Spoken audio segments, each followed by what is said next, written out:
Hey everybody, thanks for joining me. Today's a very special video with a very beachy theme.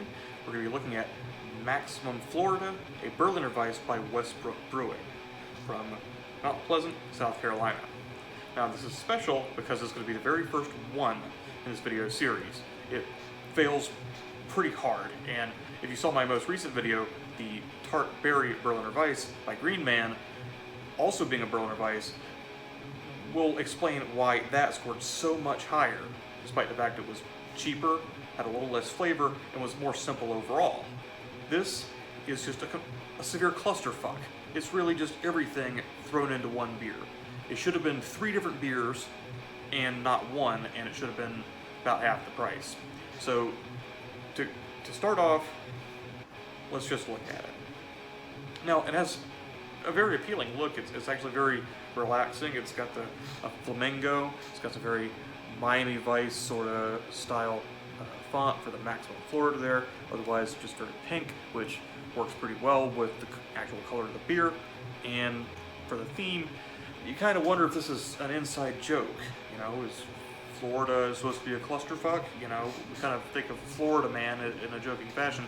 Is this supposed to be an inside joke? Because let's look at it. This is an Imperial Berliner Weiss with dragon fruit, passion fruit, mango, pineapple, pink guava, we're not done, key lime, tangerine, toasted coconut, marshmallows, and milk sugar. That is 12 things, okay? And it's just overachieving. It's throwing everything in there. That's ridiculous. And it's gonna taste ridiculous too. So, let's open it up. Let's look at it. I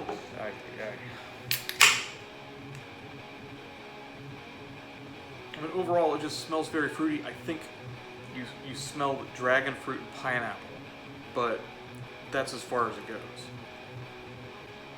Really stop tasting those. Whoa. Well, typical Berliner Weiss.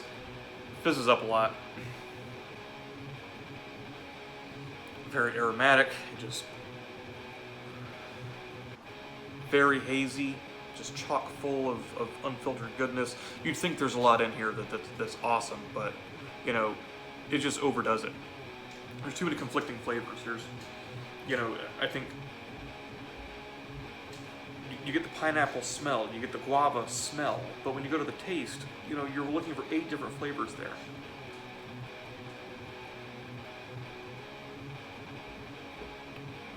Well, first impressions and visuals actually scores pretty highly because it looks pretty inviting. It's got kind of a cool can design, neat little art thing going on there. 5 out of 7. It's just downhill from here. The taste, we're just going to rate that based off of losing 1 place for every taste that I cannot place in there. Off the smell, like I said, the pineapple, but in the taste, really you're just hitting the face with, first of all, the toasted coconut, a little bit of citrus, but the key lime is lost entirely. I even have to go in here. The milk sugar is probably one of the more obvious tastes. If you had a sour with milk sugar in it, you can find that it actually complements the taste pretty well.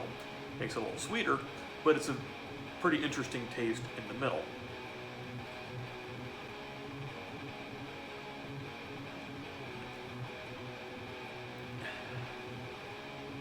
Overall, it's a 2 out of 7.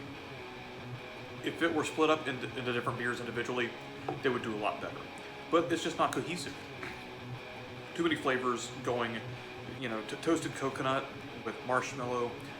Those might be an interesting mix on their own. The tangerine, the key lime, you know, your citruses would be good with maybe a hint of either the guava or the passion fruit, but there's just, altogether, it doesn't work. For the style, you know, it lowly achieves because most beers of the Berliner Weiss style would just have a couple of those flavors in it. A berry or 1 or 2 citrus, and overall, it's just subpar. You know, you can get a lot better. The other Berliner Weiss looked at more recently was just a lot more typical. This is just kind of an abomination. it's about a 3 out of 7. For the X Factor, however, it sets itself apart in all the wrong ways. In the fact that it's just a complete muddled mess of tastes, you really can't pick too many out. It's 1 out of 7 because, well, this should be 3 different beers. And it just, I don't know. It's drinkable. You can put it back reasonably well. The coconut, the toasted marshmallow may be kind of the more offensive over time because it just clashes with the style, but the citrus flavors will go down a lot more easily. It's about a 3 out of 7 on the drinkability.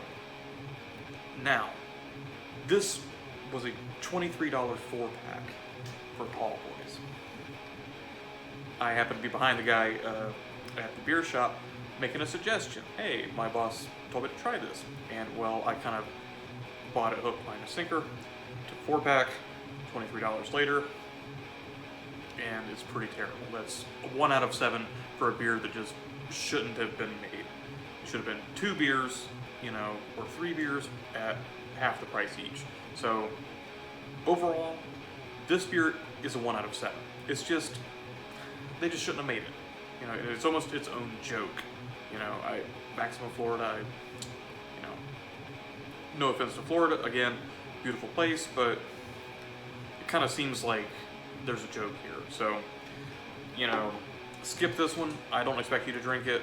I don't expect you to pay that much for this beer, but it's out there, and it's definitely a mess. Thanks for joining me. Catch you guys later.